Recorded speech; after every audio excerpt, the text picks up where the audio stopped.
Okay, today we are going to learn how to make lasagna in your crock pot. So this is super easy and it's super delicious, and it's also very nutritious, and your kids won't even notice because it has lots of cheese and yummy sauce on it.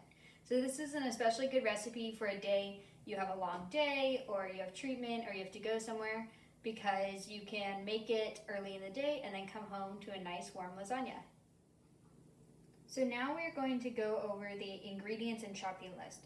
So the first thing you need is lasagna noodles, and the hardest part about making lasagna is that you have to pre-boil the noodles, but there are oven-ready noodles, which also means crock-pot ready. So you can get any brand of lasagna noodles as long as they say oven-ready on them or no boiling required. And there's many different brands. You can get gluten-free, you can get just regular, or we can even get these lentil noodles, which are really high protein and really healthy and still taste just as good. Next, you need ricotta, and this just adds a really good flavor and nice cheesy taste. You don't really need it if you can't find it. You can also replace it with cottage cheese too. And then a bag of frozen spinach, some mozzarella cheese, a jar of tomato sauce, or you can make your own sauce with 2 14-ounce cans of tomatoes, and you can season it yourself. Basil, onion, garlic, and then some vegetables or additional fillings. So this can be meat, it can be broccoli, carrots, chard, mushrooms, any other fillings that you think would make it taste delicious. And you need a crock pot and a cutting board too. Okay, so you can do these steps up to 2 days in advance so that you have stuff prepped and ready for the day you make your lasagna. So the first thing you're going to do is take your bag of frozen spinach, and you're going to pour half of it into a bowl. This is so it thaws out, because it'll be easier to mix into everything. Okay, so now that I have my spinach thawed, I'm going to put in my ricotta, my dried herbs, and my mozzarella cheese. So I'm going to take 1 16-ounce thing of ricotta and open it up and pour it right in to my spinach here. Okay, and then I'm going to take 1 teaspoon each of parsley and basil. You don't have to put this in, but it does make it taste a lot better too. Okay. And then after that, we're going to put in 3/4 cup of grated mozzarella cheese, or if you don't like grating cheese, you can do a 12-ounce bag of pre-grated mozzarella cheese. Just make sure it's mozzarella. Okay, so now I have my herbs in, and I'm going to put my cheese in. You just dump it all right in there. And you're just going to put all your cheese in, and then I'm going to take a spatula or a spoon and mix it all up. So the next thing you can prep ahead of time is your meat and your veggies. So for the meat, it's completely optional, but if you do want meat, something like ground beef, ground turkey, Italian sausage, any of that's good. It's really important that you cook it ahead of time. It's not going to get cooked properly in the crock pot, so you need to make sure you brown it on the stove and make sure it's fully cooked. Then you can set this aside for later. So if you're putting veggies in your lasagna, you're going to want to wash everything thoroughly. Make sure you peel anything that needs to be peeled, and then you're going to cut them into about bite-sized pieces like this, about 1 inch big. You want to keep them pretty small because we're not pre-cooking the veggies, so if they're really large, they won't cook in the crock pot. So when you're done cutting everything, you're going to put it in a bowl, mix it all together. If you have meat, you can also add the meat into the veggie mix. You can keep it in the fridge and store it for up to 2 days before making your lasagna. So if your kid is picky and doesn't eat vegetables, here's a way to get them to eat them.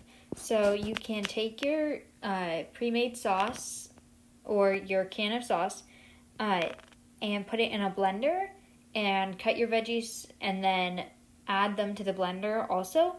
And you can blend it up, and your kid will never notice that there are veggies in the sauce, and it will taste just as good and it'll be just as healthy. Another thing you can do is really personalize these veggies. If you don't like onion, then don't put it in. If your family really loves different veggies, you can put those in. Broccoli and carrots, bell pepper, mushrooms. All these are just suggestions, but really anything would be good. Okay, so once you have your veggies chopped, you're going to put them in a bowl. And if you did meat, you're also going to put your meat in the same bowl. Make sure your meat is cooked before you put it in the same bowl. And you can store this in your fridge for up to 2 days before making your lasagna. Okay, so it is the day we are going to eat our lasagna, so now we are going to layer it. So the stuff we have is our ricotta spinach mix. We have our sauce. You can use a jar or homemade. We have our veggie mix, and this will also include your meat mix if you're doing meat. And we have our oven-ready lasagna noodles. And I also have some fresh herbs. I have basil, but parsley is also good. This just adds more flavor and is really good for you. Okay, so now we're going to layer our lasagna. So we have our crock pot here. And the first thing we're going to do is put a very thin layer of olive oil. So I'm just going to do a thin layer. And then the next thing you're going to do is get a thin layer of your sauce. And every time you're putting some sauce in, you can also put a sprinkle of fresh herbs if you're using them. So I'm going to get a little bit of sauce. And this is just the bottom layer. And I'm going to put just a tiny bit of herbs here. Okay, so the next thing you're going to do is get your lasagna noodles. So these are really great because they just go straight in and they'll cook and get unhard. So I'm going to put them in, and you want to make an even layer, but if it doesn't fit in, the great thing about this is you can just break them and make it easier to fit in. So I'm going to take as many lasagna noodles as it needs to fit and make a thin layer. And just put them in. Okay, once you've done your lasagna noodles, you're going to get your ricotta spinach mixture. And I like to do this with a cookie scoop or an ice cream scoop because it makes it so you can get a consistent amount and it helps you spread it out. So you're going to put that in, and you spread it with a spatula or anything really.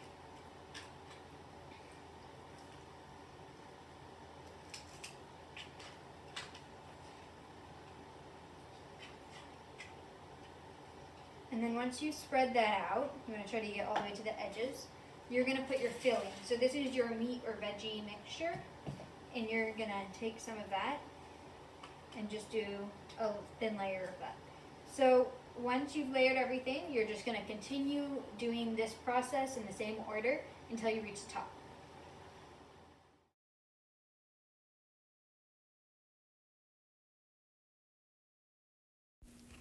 The best thing about these meals is that your kids can help make the dinner with you. They're super simple, and they can help do the layering, they can help rip up the basil. There's just so many steps they can do, and I'm sure they'll look forward to seeing the lasagna and tasting it when it's done. So I learned to cook when I was 10 years old when my mom was diagnosed, and I really learned to love it, and it helped me to learn how to cook and how to bake, and now it's something I do regularly because I really enjoy doing it. So having your kids join in on this might introduce them to something new that they didn't know they liked before, but will start to love.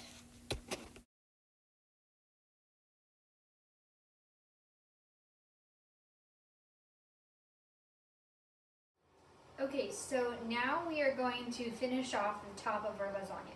So the first thing you're going to do is put the rest of your sauce on top, and it shouldn't be that much, just to make a layer of sauce to finish the top off. I'm going to dump that off and like evenly spread it around.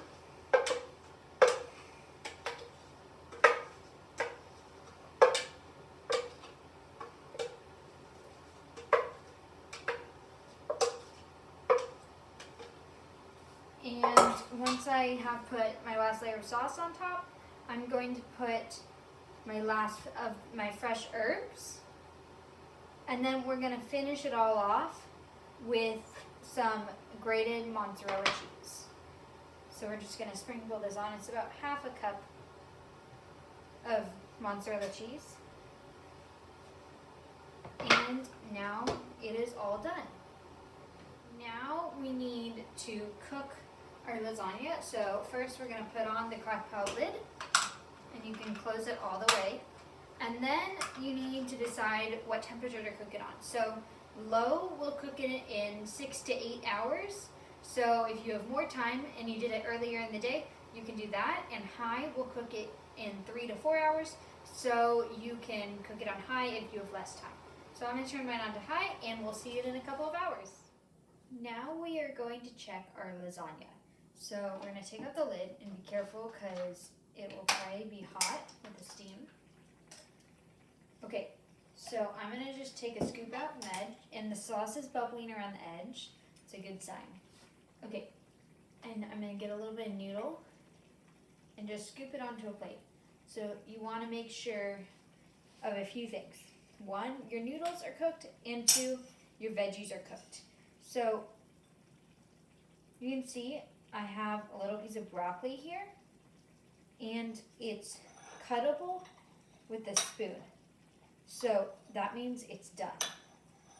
The noodle I have is also very cuttable, so I can cut it with a spoon, and that's like me eating it. So if you think it's soft enough to eat, then that's when it's ready. Just a reminder that 6 to 8 hours on low, it'll probably be ready, and 3 to 4 hours on high, it'll probably be ready too. So just based off of that time, and then once your time runs out, you can start checking it until you think it's done. So there's no right or wrong when it's done. It depends on how much you want it cooked, but just make sure it's not hard to eat. And that's it. Hope you enjoyed.